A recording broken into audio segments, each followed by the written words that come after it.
Zinga Fraser, who's an assistant professor of Africana Studies and Women's and Gender Studies program at Brooklyn College. She joins us now live from New York. Welcome to you and good morning. It's morning there in New York. Professor Zinga, your reaction to the protests in New York and also in general, the election's uncertain outcome that we're seeing?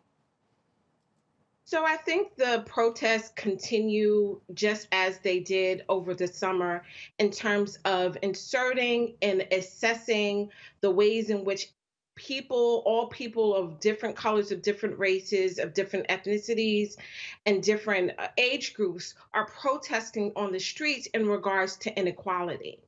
And so these protests are about our democracy, ensuring that we have a democracy that when we wake up the next morning.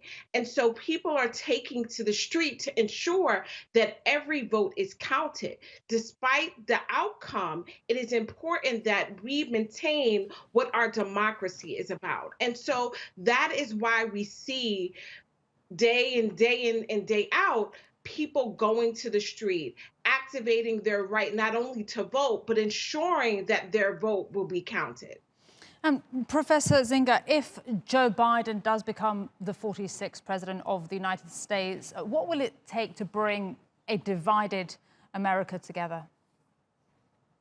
I think there needs to be a reckoning, as what's happened throughout the summer, that there has to be a real reckoning around the divisions, around the racial, economic inequalities that exist. And then an important point to take is the ways in which this country has not dealt with the pervasive racism, that we are right now on the cusp of a presidential election over a candidate, over a president who has shown his disregard for marginalized people. And still half of the country has decided to support this president.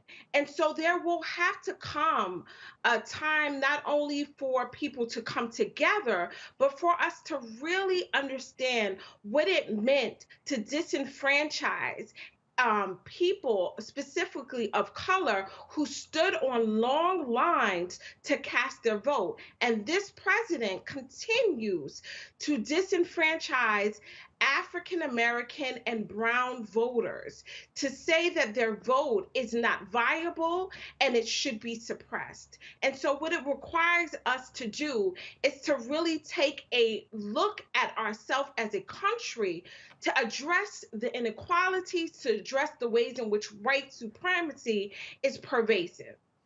And Professor Zinga, there is so much uncertainty at this point, as you well know, with the result. If Donald Trump remains president, where does the United States go next? It will be a sad day. I'm not sure where we go next after that. But coming from the tradition, the African American tradition in which I come from, we have always had presidents and administrations who really, frankly, did not address or did not care about our humanity. It will require all people to address the ways in which this presidency and ways in which this nation is moving toward a moment that is indeed difficult and disheartening for a specific majority of progressive people throughout the nation.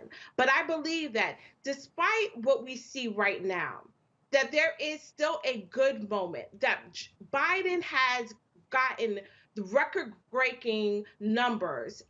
More than anyone in American history has voted for Biden. And so we should also understand that despite what happens, we will mobilize, we will organize, and we will prevail. Professor Zinga Fraser, thank you so much for your time here on TRT World today.